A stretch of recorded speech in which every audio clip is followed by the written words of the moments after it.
na presyo. Tapos, meron din tayong trailing stop order. Ito ay isang mahusay na tool na magagamit natin sa isang sitwasyon kung saan ang ating posisyon ay kumikita na at gusto nating siguraduhin na ang kita na iyon, ngunit iniisip din natin na mayroong higit na potensyal na tataas pa ito. Ang trailing stop order ay isang order type kung saan ang stop limit ay gumagalaw kasama ng presyo ngunit sa isang direksyon lamang.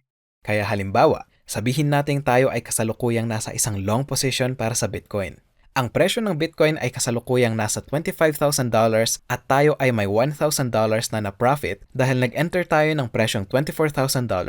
Pagkatapos, nagpa siya tayong maglagay ng trailing stop na may callback rate na 2% at pumunta tayo sa short na may parehong halaga sa ating kasalukuyang long position. Sa kasalukuyang presyo ng $25,000 bawat Bitcoin, ang ating trailing stop ay isaset sa 2% sa ibaba lang ng $25,000, kaya $24,500. Ngayon, kung ang Bitcoin ay bumaba sa 24,500 at umabot sa ating stop limit, ang short order ay matitrigger na nangangahulugan na maisasara ang ating long position. Sa kasong iyon, kumita pa rin tayo ng $500 sa ating trade. Ngayon, kung ang Bitcoin ay hindi bumaba sa stop limit, ngunit sa halip ay patuloy na umaakyat sa sabihin nating $26,000, ang ating limitasyon sa trailing stop ay tumataas din sa presyo. Kaya ngayon, ito ay nasa 2% sa ibaba lang ng $26,000, kaya $25,480.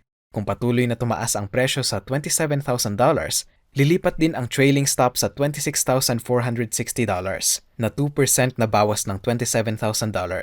Ngunit ngayon, kung muling bumagsak ang presyo, hindi nagagalaw ang trailing stop dahil pumupunta lang ito sa isang direksyon. Kaya kung ang presyo ngayon ay bumaba sa $26,460, ang short order ay matitrigger at ang ating long position ay isasara na may profit na $2,460.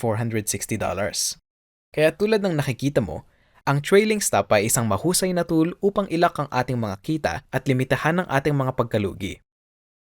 Tinutukoy ng activation price ng ating trailing stop order kung kailan i-activate ang trailing stop. Ibig sabihin, kapag ang kasalukuyang presyo ng future ay lumampas sa activation price, ang trailing stop ay maisaset at handa ng lumipat. Maaari rin nating iwanang empty ang activation price at pagkatapos, magiging aktibo kaagad ang trailing stop.